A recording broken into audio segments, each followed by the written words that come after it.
네, 오늘 보실 말씀은 여호수아 1장 1절서부터 9절의 말씀입니다. 여호수아 1장 1절서부터 9절의 말씀입니다. 우리 다 같이 합독하시겠습니다. 여호와의 종 모세가 죽은 후에 여호와께서 모세의 수종자 눈의 아들 여호수아에게 말씀하여 이르시되 내 종 모세가 죽었으니 이제 너는 이 모든 백성과 더불어 일어나 이 요단을 건너 내가 그들 곧 이스라엘 자손에게 주는 그 땅으로 가라. 내가 모세에게 말한 바와 같이 너희 발바닥으로 밟는 곳은 모두 내가 너희에게 주었노니 곧 광야와 이 레바논에서부터 그 강 큰 유브라데 강까지 해쪽 속의 온 땅과 또 해지는 쪽 대까지 너희의 영토가 되리라. 내 평생에 너를 능히 당할 자가 없으리니 내가 모세와 함께 있었던 것 같이 너와 함께 있을 것임이라. 내가 너를 떠나지 아니하며 버리지 아니하리니 강하고 담대하라. 너는 내가 그들의 조상에게 맹세하여 그들에게 주리라 한 땅을 이 백성에게 차지하게 하리라. 오직 강하고 극히 담대하여 나의 종 모세가 내게 명령한 그 율법을 다 지켜 행하고 우로나 좌로나 치우치지 말라. 그리하면 어디로 가든지 형통하리니 이 율법책을 내 입에서 떠나지 말게 하며 주야로 그것을 묵상하여 그 안에 기록된 대로 다 지켜 행하라. 그리하면 내 길이 평탄하게 될 것이며 내가 형통하리라. 내가 내게 명령한 것이 아니냐. 강하고 담대하라. 두려워하지 말며 놀라지 말라. 내가 어디로 가든지 내 하나님 여호와가 너와 함께 하느니라 하시니라. 아멘. 아마 이 자리에 앉아 계신 여러분 중에 나는 건강 때문에 너무 걱정되고 우리 자녀 때문에 걱정되고 미래가 염려되고 이런 분들이 많이 계실 겁니다. 근데 성경은 365번을 염려하지 말라고 써 있습니다. 왜 그럴까요? 365일 우리에게는 자칫하면 염려할 거리들이 너무 많이 있어요. 그래서 요한복음 14장 1절에 너희는 마음에 근심하지 말라. 하나님을 믿으니 또 나를 믿으라고 했습니다. 그러면서 우리가 자꾸 염려 때문에 두려워하고 또 자꾸 코로나가 심해지고 경제가 어렵다고 하니까요. 우리가 너무 두려워해서 요한일서 4장 18절에 보면 두려우면은 자꾸 형벌이 따른답니다. 그래서 여러분 오늘부터 아무것도 염려하지 마시고 언약을 붙잡고 진짜로 말씀 속에 들어가면 하나님이 여러분과 함께하는 것을 알게 됩니다. 그래서 베드로전서 5장 7절부터 8절에는 중요한 말씀이 되어 있습니다. 우리 베드로전서 5장 7절부터 8절을 같이 합독하시겠습니다. 근신하라. 너희 염려를 다 주께 맡기라. 이는 그가 너희를 돌보심이라. 근신하라. 깨어라. 너희 대적 마귀가 우는 사자같이 두루다니며 삼킬 자를 찾나니 이랬습니다. 염려와 마귀를 같이 썼습니다. 언약 가진 자를 언제 사단이 속일 수 있냐면요, 우리가 자꾸 염려할 때, 자꾸 보이는 것에 나도 모르게 근심할 때 이 사단은 여러분을 따라다닌다고 되어 있습니다. 그래서 여호수아 5장 6절에 보면요, 며칠이면 갈 수 있는 가나안 땅을 이 40년 동안요 뭐라고 얘기하냐면요, 언약을 놓치고 자꾸 불신앙해갖고 헤매다가 죽었답니다. 우리가 이런 인생이 되면 안 되겠죠. 올바른 언약을 주셨음에도 불구하고 이스라엘 백성이 몰라가지고요 계속 불신앙하다가 빨리 들어갈 수 있음에도 불구하고 돌다가 헤매다 죽었습니다. 그래서 우리는 이제 이 언약을 붙잡고 승리해야 되는데요. 오늘 최고의 응답을 받은 우리 여호수아가 도대체 어떻게 보호자의 축복을 누렸는지 우리도 언약을 붙잡고 이제 남은 우리 2022년도를 가야 되겠습니다. 그럼 첫 번째 보면 여호수아는 모세가 잡은 언약 그대로 그 언약의 흐름 속에 있었습니다. 지금 보면 3절에 보면 내가 모세에게 말한 바와 같이 너희 발바닥으로 밟는 곳은 모두 내가 너희에게 주었노니 이랬습니다. 아직 가지도 않았는데 주었다고 합니다. 그러면서 7절에 뭐라고 얘기하냐면요, 오직 강하고 극히 담대하여 나의 종 모세가 내게 명령한 그 율법을 다 지켜 행하고 우로나 좌로나 치우치지 말라. 그리하면 어디로 가든지 형통하리니 이랬습니다.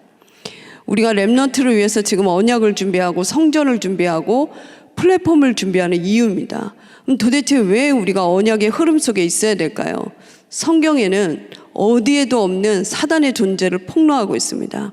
지금 보면 고린도후서 4장 4절에 보면 이 세상 신이라고 되어 있고요. 요한복음 12장 31절에 보면 세상 임금이라고 되어 있습니다. 그러면서 계시록 20장 2절에 보면 이 사단은요, 옛뱀 곧 마귀라고 합니다. 이 사단은 시공간을 초월해서 지금도 우리는 여기 앉아 있지만요, 237 나라에 계속 영적인 문제를 계속 퍼뜨리고 있습니다. 그래서 창세기 3장 15절에 여자의 후손이 와서 뱀의 머리를 상하게 했습니다. 사단은 하나만 두려워합니다.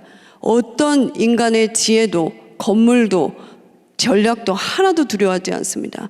오직 딱 하나, 오직 그리스도만 두려워합니다.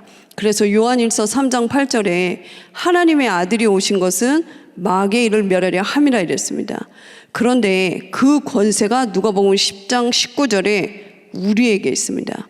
언약 가진 우리가 이 권세를 믿고 염려만 버려도 모든 흑암은 꺾이게 되어 있습니다. 그래서 마가복음 9장에 보면 귀신 들려가지고 분명히 애가 정신이 돌았는데요, 뭐라고 얘기하면 예수님께서 이를 고칠 때 우리를 고쳐달라고 합니다. 그때 예수님이 그럽니다. 믿는 자에게 능치 못할 일이 없다고 합니다. 우리에게는 이미 다 와 있는데 우리가 자꾸 불신앙에 빠지고 사람의 말에 빠지고 나도 모르게 창세기 3장에 계속 내 속에 있는 다른 것 때문에 우리가 자꾸 속는 거죠. 이미 모든 축복을 다 주셨습니다. 이 어마어마한 언약을 가진 이스라엘 백성들이요, 강대국 애굽의 노예가 됐습니다. 더 큰 문제는 뭐냐면요, 사단의 노예가 된 겁니다. 그래서 하나님께서는요, 출애굽기 3장 18절에 언약을 가진 모세를 통하여 하나님께서는 보좌의 축복으로 애굽에서 해방시키고 광야에서 대기적을 일으킵니다. 이것을 본 사람이 바로 그 후손 여호수아였습니다. 그래서 여러분들이 지금 우리가 아낄 거 아끼고 헌금하고 자꾸 건축하고 집중훈련하고 하는 이유가 이겁니다. 우리 후손들이 우리의 모든 것이 쌓여서 전달됩니다. 왜 기도가 응답이 없을까요? 그렇지 않습니다. 쌓여서 오는 응답이 더 무섭습니다. 우리 자녀는 아무리 기도를 해도 왜 안 될까요? 그렇지 않다니까요. 여러분이 정말 언약 잡고 불신앙하지 않고 기도하면 틀림없이 쌓여서 오는데 그 자녀에게는요, 하나님의 빛이 임합니다. 어거스틴이요, 얼마나 타락을 했냐면요, 16살 때 애를 낳아가지고 데리고 왔다니까요. 그리고 늘 창녀랑 놀고, 모니카가요, 늘 울고 기도하니까 사람들이 기도하지 말라고. 그런데요, 그 가르쳤던 성직자 암브로시우스가 그랬습니다. 언약 가진 눈물의 자녀, 기도하는 엄마의 자녀는 절대 망하지 않는다고. 모니카가 기도했는데 어떻게 됐습니까? 어거스틴은 성 어거스틴이 됐습니다. 참회록을 비롯해서 이 기독교사에 없어서는 안 될 인물이 됐습니다. 여러분, 언약 잡고 사람 말에 속지 마시고, 내 속에 있는 다른 동기 때문에, 틀린 언약 때문에 속지 마시고 올바른 언약을 붙잡고 기도하신다면 똑같이 응답의 흐름 속에 있게 됩니다. 그때 우리가 올바른 언약을 잡게 되면 두 번째, 바로 보좌의 축복과 시공간 초월과 237의 빛이 임합니다. 가지도 않았는데요. 그래서 여호수아 2장 9절에 여리고를 점령하는데 이 라합이 뭐라고 얘기하냐면요, 우리는 이미 니네 소문을 다 들었다는 거예요. 가지도 않았는데요.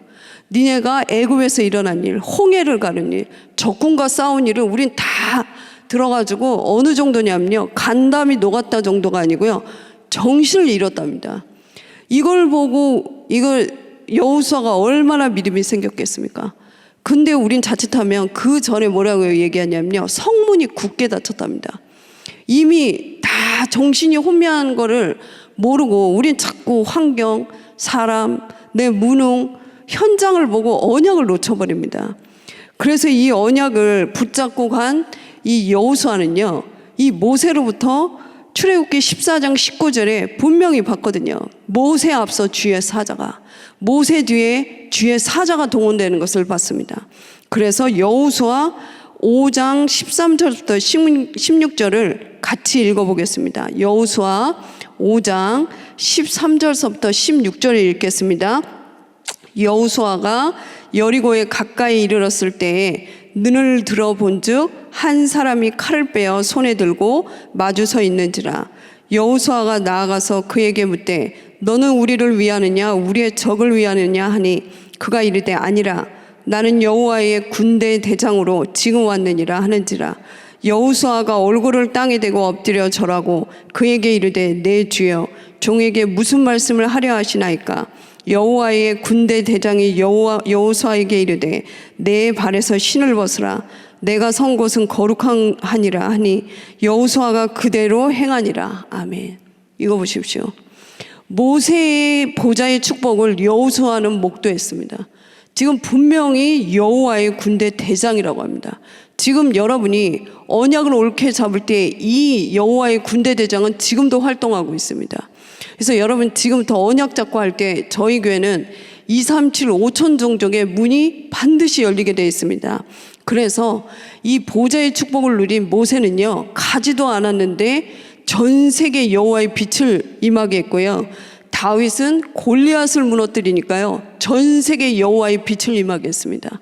엘리사는 더합니다. 싸우지도 않고 집에서요, 이 보좌의 축복을 기도로 움직여서 적들을 다 파괴해버립니다. 이 힘이 우리에게 있는데 이걸 모르고 계속 창세기 3장에 빠져서 고통당하니까요, 에베소 교회를 향해 사도 바울이 감옥에서 안타까워서 썼습니다.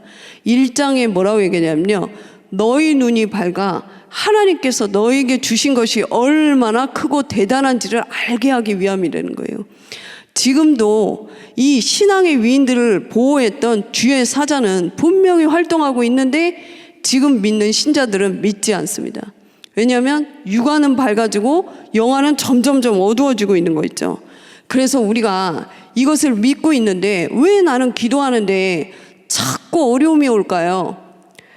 여호수아 4장 24절을 읽어보겠습니다. 여호수아 4장 24절을 같이 읽어보겠습니다. 이는 땅의 모든 백성에게 여호와의 손이 강하신 것을 알게 하여 너희가 너희의 하나님 여호와를 항상 경외하게 하려 하심이라 이랬어요. 이스라엘이 만약에요, 노예로 살다가 광야에서 모든 적들과 싸웠으면 죽었을 겁니다. 힘이 하나도 없었다니까요. 준비된 군인들이 없었습니다. 그래서요, 하나님께서는요, 홍해를 가르는 사건을 통해서 모든 족속군 연합군들이요 다 떨었습니다. 여러분이 지금 어려움을 통해서 언약 잡고 보좌의 축복을 누리고 기도할 때요, 하나님은 전 세계 여호와의 이름을 만방에 터칠 응답을 준비하고 있습니다. 그래서 여러분들이 이 언약을 붙잡고 오늘부터요, 데살로니가전서 5장 3절부터 16절부터 18절에 뭐라고 그러죠? 항상 기뻐하라, 쉬지 말고 기도하라, 범사에 감사하라. 이는 너희를 향하신 뭐죠? 하나님의 뜻이 있다는 거예요. 어떤 뜻일까요? 여러분을 통해 237 치유 서밋 운동 하겠다는 겁니다. 그래서 여러분 오늘부터 이 언약을 굳게 잡으세요. 이것을 잡을 때 우리가 주의할 게 있습니다. 자꾸 이 언약이 선포됨에도 불구하고 간혹 틀린 언약을 붙잡는 사람들이 있습니다. 여호수아 이 7장에 보면 분명히 하나님께서요, 전쟁에 앞서 꼭 하는 말이 있습니다. 주어 너니 이랬습니다. 싸우지도 않았는데요, 이게 우리 겁니다. 여러분 혹시 이번에 명절에 이 불신자들 어떻게 하지? 속는 겁니다. 이미 모든 곳에 보좌의 축복이 임해 있다니까요. 그런데 분명히 요구한 게 있었습니다. 내가 이 성을 너에게 주었으니까 절대로 물건을 취하지 말라고 합니다. 이때 분명히 이겼는데 나중에 보니까요, 이 아간이 그 물건을 취해가지고 몰래 감춰놓습니다. 그래서 그보다 훨씬 작은 아이성에서 전쟁을 패합니다. 이때 하나님께서요, 불신앙하는 이 사람을 끌어내라고 합니다. 이때 이 아간이 끌려왔는데요, 아간이 누구냐면 유다 족속입니다. 유다 족속이 누굽니까? 예수님이 올 족보에 있는 사람입니다. 그러면 중직자일 수도 있고 교육자일 수도 있습니다. 얼마나 중요한 사람인데 강단에서 막 선포되고 있는데 언약 말고 자기 혼자 틀린 언약을 붙잡은 겁니다. 결국 어떻게 됐죠? 그 자녀와 그 재물과 그 가문은 완전히 몰살당했습니다. 이와 또 비슷한 사람이 있어요. 누구죠? 사도행전 5장에 아나니아와 삽비라가 나옵니다. 이들이 또 이상한 게 중직자입니다. 그때 엄청난 성령 충만으로 이 마가다락방의 역사로 이 막 3천 제자가 몰려오고 막 이런 상황에서요, 이들이요 헌금을 속였어요. 안 한 것도 아닙니다. 그 헌금을 속였는데 지금 안 하는 사람도 멀쩡히 살아있는데 왜 그럴까요? 사도행전 5장 3절에 중요한 얘기를 합니다. 사도 베드로가요 뭐라고 얘기하냐면요, 사단이 내 마음에 가득하여 성령을 속였다고 말씀하십니다. 여러분 지금 무슨 언약을 잡고 계십니까? 성령도 알고 마귀도 합니다. 그것이 여러분의 미래가 된다니까요. 그래서 여러분이 오늘부터 아무것도 염려하지 말고 올바른 언약을 붙잡을 때 하나님은 시공간을 초월해서 역사합니다. 이것을 믿는 사람을 신자라고 합니다. 절대 가짜나 협작꾼이나 불신자는 믿을 수가 없습니다. 그래서 우리를 뭐라고 하라고 한 게 아닙니다. 홍해를 물을 퍼라고 하지 않았습니다. 가를 테니까 가라는 겁니다. 여러분 이제 언약 붙잡고 있을 때 하나님께서 모든 것에 말씀하십니다. 주었노니 그랬습니다. 237 5천 종족 살리는 모든 축복을 우리에게 주었습니다. 그래서 여러분 오늘부터 이 언약을 붙잡고 결론입니다. 조금만 결단하십시오. 이제 새해가 1월이 지나가고 있습니다. 이제 내가 올바른 언약 완전히 붙잡고 이제 틀린 언약을 내버리겠다, 조금이라도 불신앙하지 않겠다라고 마음을 겸비하면요, 다니엘서 10장 12절에 뭐라고 얘기하죠? 네가 마음을 겸비할 때 응답이 이미 됐답니다. 그래서 내가 이제 왔다는 겁니다. 여러분이 지금 언약을 딱 잡을 때요, 이미 응답은 시작되고 있습니다. 그래서 이 언약을 옳게 붙잡고 진짜 축복을 누리면 되는데요, 꼭 기억하셔야 됩니다. 언택트의 축복은 우리에게 있습니다. 기도는 뭐죠? 바로 성삼위 하나님이 내 안에 있는 걸 누리는 겁니다. 언택트입니다. 나중에 어떻게 되죠? 보이는 축복으로 옵니다. 이것을 3단체나 마귀를 믿는 종들이 가지고 있다니까요. 그래서 여러분이 이걸 회복하셔야 됩니다. 또 기도가 뭐죠? 보좌의 축복이 우리에게 있는 것을 믿고 기도하는 겁니다. 그 외에 다른 기도는 틀린 기도입니다. 그래서 자꾸 되는 것 같고 응답이 오는 것 같은데 또 안 되고 막 이러는 건요, 안 오는 겁니다. 모든 응답은 쌓여서 어떻게 됐죠? 마가다락방의 그 언약이 에베소를 변화시켰고요, 그 나중에 마게도냐를 변화시켰고 로마를 뒤집었습니다. 이게 어떻게 사람의 힘이겠습니까? 그 성령은 지금도 역사하고 있습니다. 그래서 여러분이 올해는 완전히 언약을 붙잡으시고 한 명이면 됩니다. 올바른 언약 붙잡은 모세 한 명이 이 광야의 대장정을 일으켰다니까요. 여호수아 한 명이 모든 성을 함락시켰습니다. 더 정확히 말하면요, 그들이 아니었습니다. 그들 속에 있는 하나님이었습니다. 그래서 여러분 오늘부터 이 언약을 붙잡고 철야 때 찬양하십시오. 그리고 기도해 보십시오. 틀림없이 적어 놓으세요.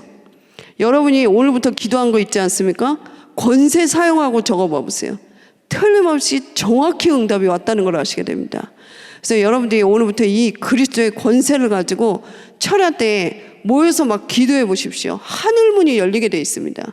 그래서 오늘 이 언약을 붙잡고 여러분 응답받는 귀한 밤 되기 바랍니다. 기도하겠습니다.